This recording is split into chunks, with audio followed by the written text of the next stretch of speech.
आज हम आप लोगों को active voice and passive voice के विषय में बताएंगे।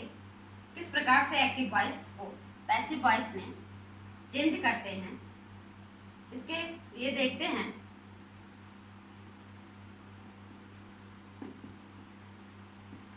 Active voice and passive voice.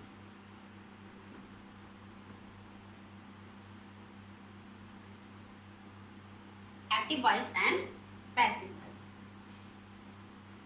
Voice.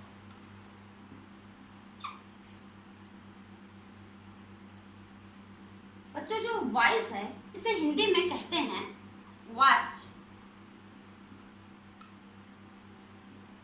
इसे हिंदी में हम वॉच कहते हैं। ये दो प्रकार की, जो वॉइस है ये हमारी दो प्रकार की होती है। नंबर एक है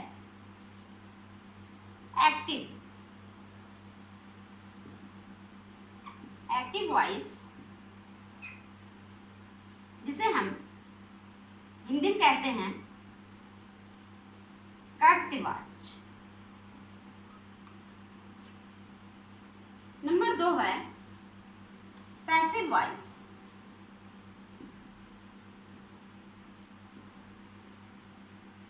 जिसे हम हिंदी में कहते हैं कर्मवाच। वॉइस के दो भाग होते हैं, एक एक्टिव वॉइस, दूसरा पैसिव वॉइस, जिसे हम हिंदी में कर्तवाच कहते हैं और कर्मवाच कहते हैं। अब इसकी एक्टिव और पैसिव वॉइस की क्या परिभाषा है, इसके विषय में देखते हैं। एक्टिव वॉइस, एक्टिव वॉइस किसे कहते हैं? ये एक्टिव वॉइस जो है इसे हम किसे कहते हैं, इसके विषय में जानते हैं। इसमें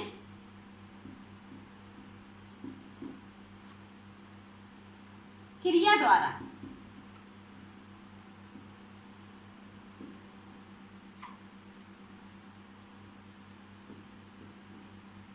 कर्ता को प्रधानता दी जाती है।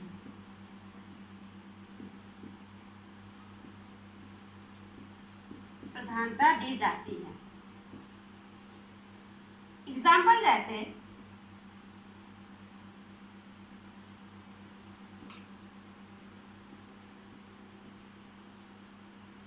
सुरेश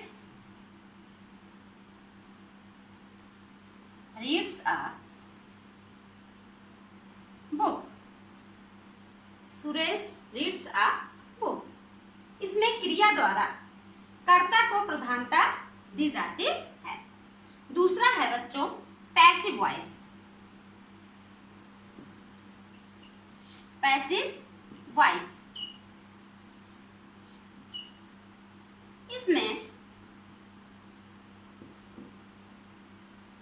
क्रिया द्वारा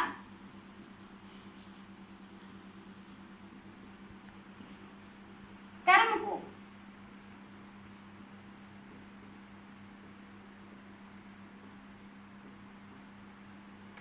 प्रधानता दी जाती है।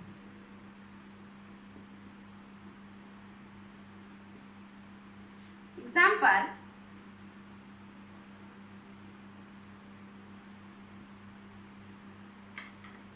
A book is written by Suresh. Passive voice, इसमें क्रिया द्वारा कर्म को प्रधानता दी जाती है। एग्जाम्पल जैसे a book is written by Suresh. अब बच्चों, एक्टिव वॉइस से पैसिव वॉइस में बदलने के कुछ नियम हैं, जिसके बारे में हम जानते हैं। सबसे पहले एक्टिव वॉइस से पैसिव वॉइस में बदलने के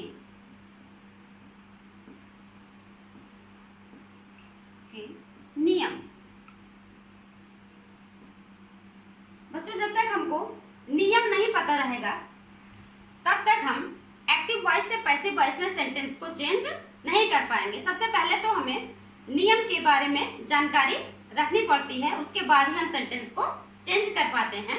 तो सबसे पहला नियम जो है वो एक्टिव और पैसिव वॉइस में चेंज करने का वो है सब्जेक्ट को ऑब्जेक्ट में चेंज करते हैं और ऑब्जेक्ट को subject. Example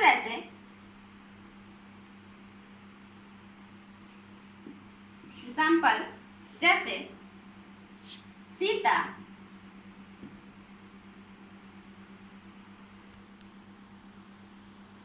reads a book। Subject को ऑब्जेक्ट, ऑब्जेक्ट को सब्जेक्ट बनाना है। ये क्या है? सब्जेक्ट है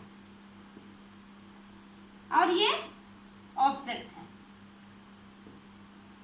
जब सब्जेक्ट एक्टिव से पैसिव वॉइस में हम चेंज करते हैं तो सब्जेक्ट को ऑब्जेक्ट की जगह लिखते हैं और ऑब्जेक्ट को हम सब्जेक्ट की जगह लिखते हैं। सब्जेक्ट को ऑब्जेक्ट और ऑब्जेक्ट को सब्जेक्ट की जगह।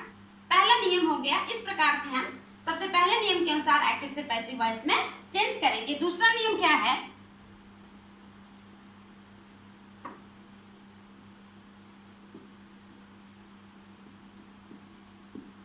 नए ऑब्जेक्ट से पहले, नए ऑब्जेक्ट से पहले बाई का प्रयोग करते हैं।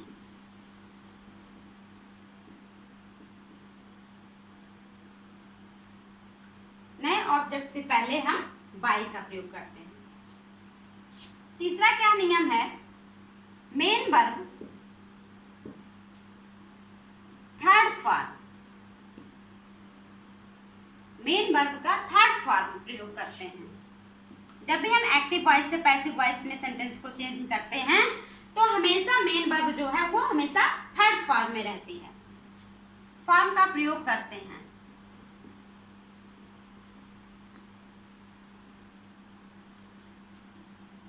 चौथा नियम है सहायक क्रिया को, सहायक क्रिया को टेंस के अनुसार बदलते हैं।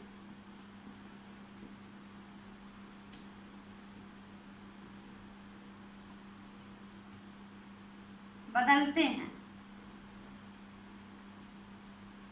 बच्चों, 4 प्रकार के नियम हमने आपके सामने लिखा है। नंबर 1 है सब्जेक्ट को ऑब्जेक्ट की जगह लिखते हैं और ऑब्जेक्ट को सब्जेक्ट की जगह। नए ऑब्जेक्ट से पहले हमेशा बाई का प्रयोग करते हैं।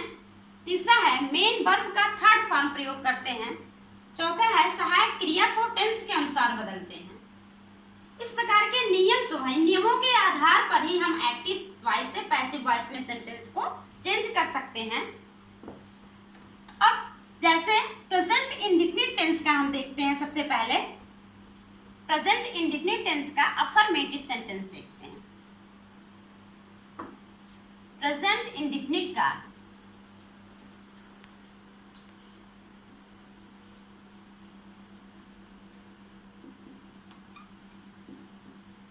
प्रेजेंट इंडेफिनिट टेंस का अफर्मेटिव सेंटेंस देखते हैं।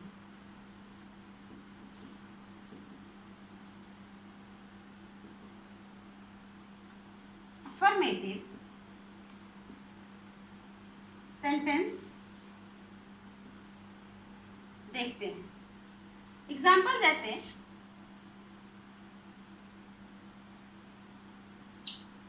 एग्जाम्पल जैसे मोहन प्लेस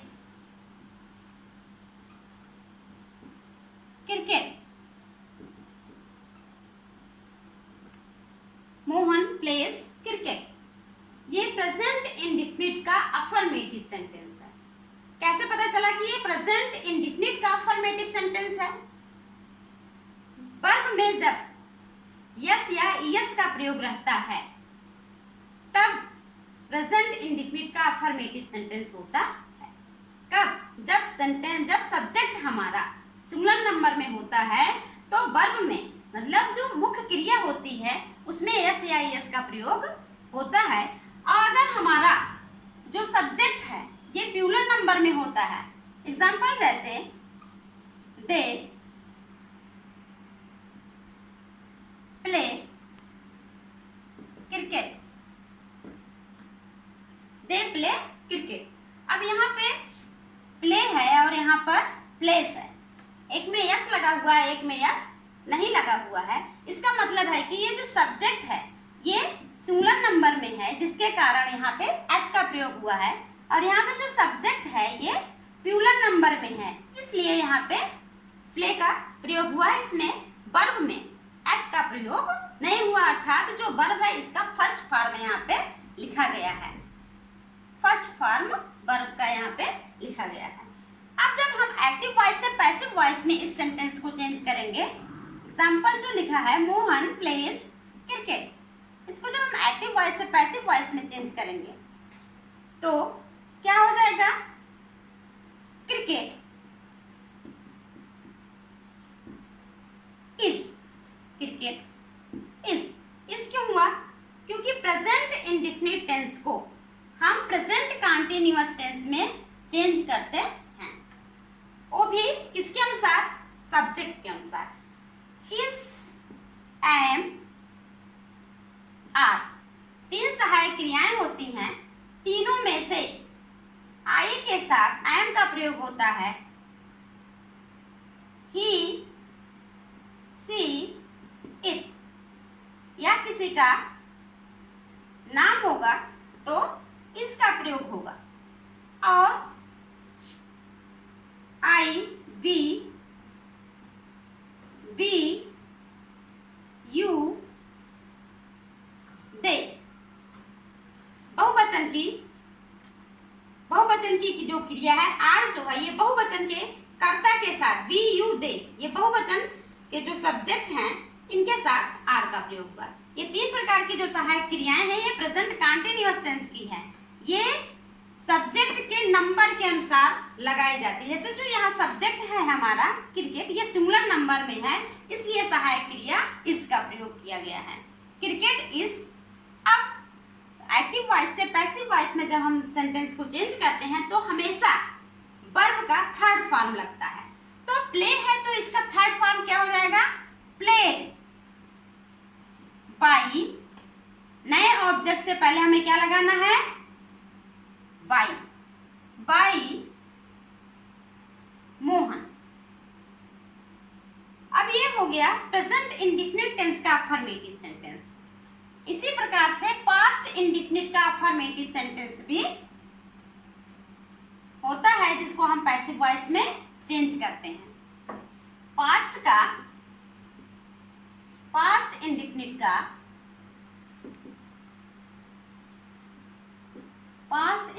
का अफर्मेटिव सेंटेंस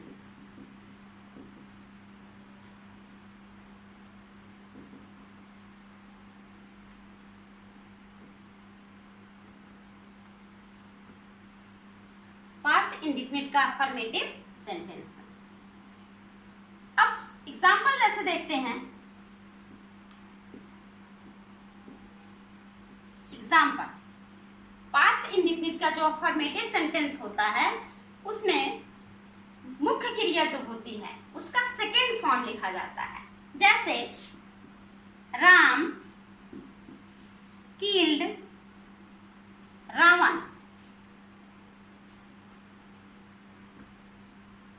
अब इसको जब हम पैसिव वॉइस में चेंज करेंगे तो क्या हो जाएगा, सब्जेक्ट को ऑब्जेक्ट और ऑब्जेक्ट को सब्जेक्ट की जगह लिखेंगे। तो सबसे पहले क्या लिखेंगे, रावण।